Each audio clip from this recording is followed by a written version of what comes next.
Stephen Lowe, who filed a friend of the court brief as president of the California Society of Entertainment Lawyers in support of Gregoria, says the Ninth Court is starting to give creators a fair shake.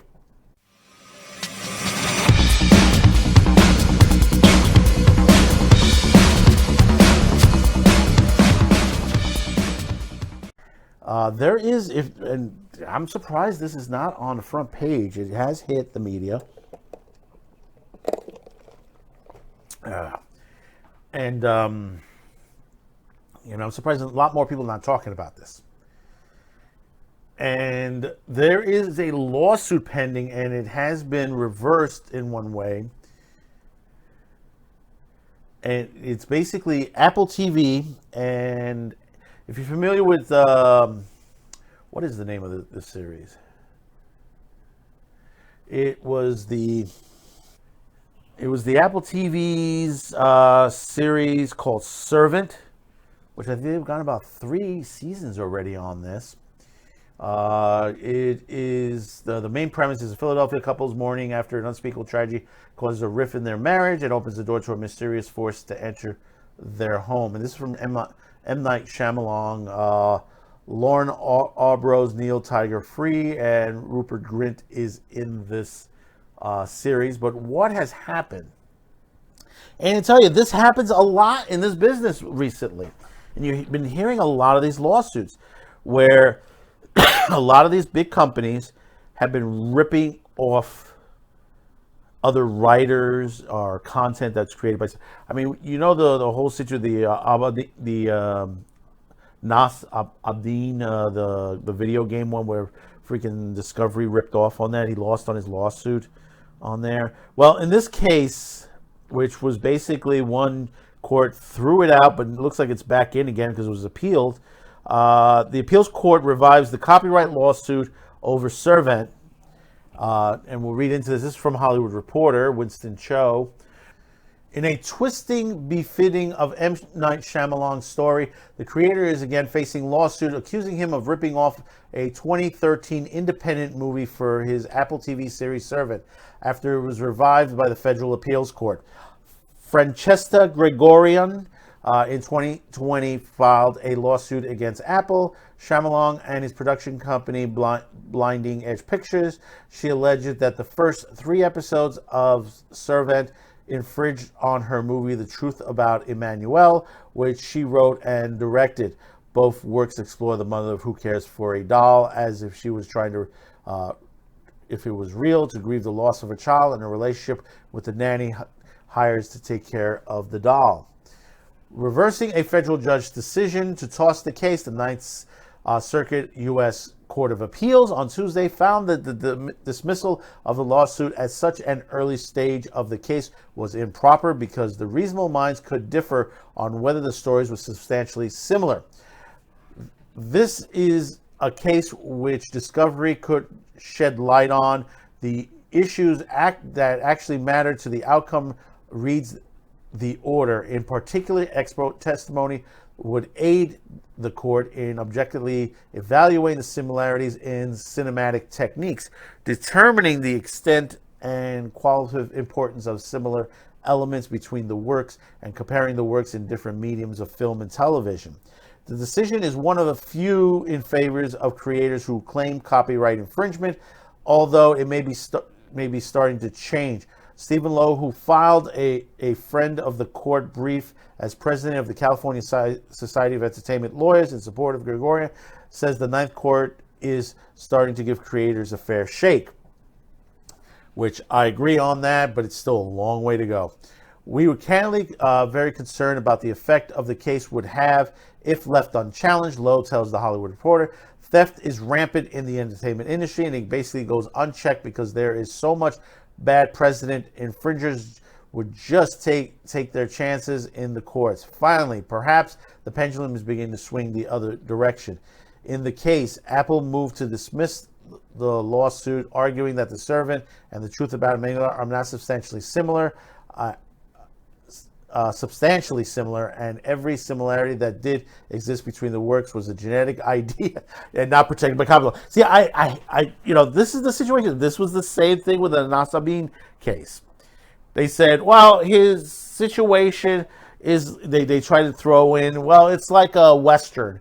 You always have to have a gunfight. There's always, there's always a gunfight at the end. There's always a heroine and situation. They try to make those similarities on there. But the thing about it is, when you go into a deep dive into it, frame to frame, and you see the copies, and you see on there, you see the infringement that is going on.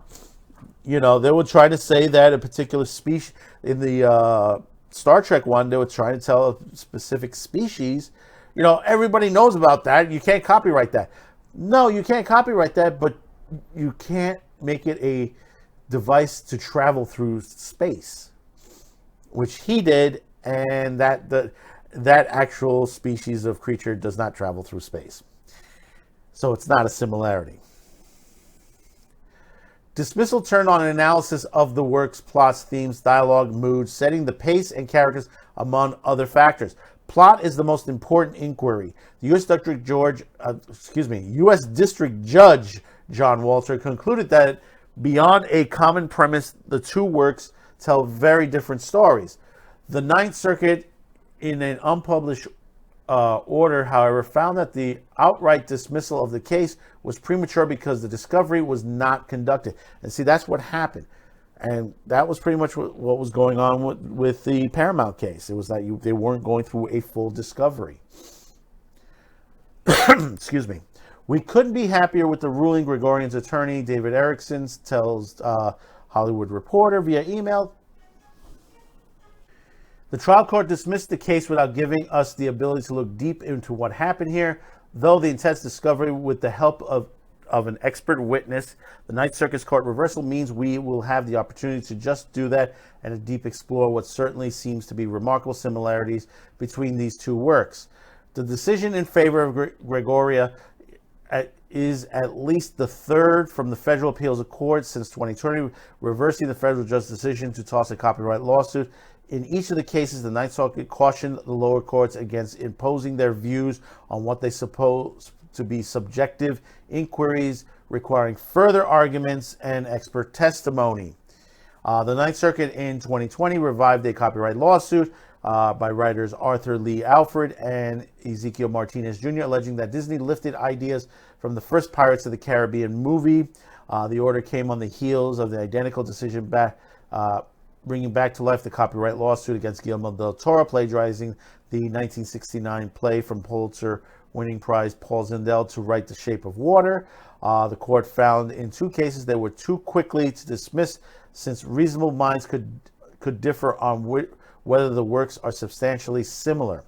Both sides in the case of Shape of Water agreed in 2021 to dismiss the lawsuit. Searchlight, one of the defendants, and in a statement at that time that the plaintiff acknowledges that based on the confidential information obtained during the litigation process that his claims of plagiarism are unfounded. Alfred's suit is still pending. See, the thing about it is, this is what goes on in Hollywood.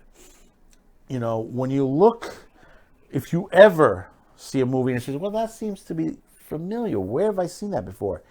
You might have seen it before. There have been lawsuits left and right. And a lot of them, and it's not been committed by small groups. This is by major Hollywood studios. This is not the first, and it will not be the last. This is why I tell you, and I'll tell you this straight out. If you want your movie on the screen, do it yourself. Once again, if you want to do your own movie, do it yourself. You have better opportunities to do it out there these days. You have better, you got YouTube, you got many other streaming sites. There are guys who hire movie theaters. They go out and hire movie theaters. They pay in advance, and basically they show their movies in theaters.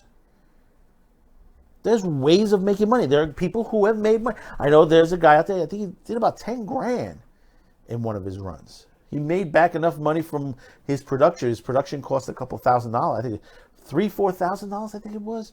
And he made $10,000. You hear the stories. You hear the stories from low budget films that basically that they will make money. Crowdfunding will work. If you put together the best proposal, the best proposal, people will crowdfund it. Or you might find an investor, my voice cracked there. You might find an investor that basically will invest in it. If they see it there and they're like, hey, listen, let me put in more money toward this. You can get this out on DVD. You can get it out on Blu-ray. You can sell it yourself to a streaming site. You don't need Hollywood studios. You don't need them in your life. They're just a danger.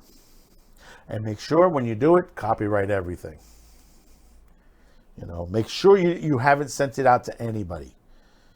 Make sure you dot your I's, cross your T's on the whole situation. So we hope that this is resolved.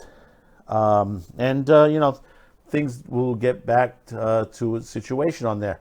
Hollywood is burning. Hollywood's burning. They're making just pure crap out there.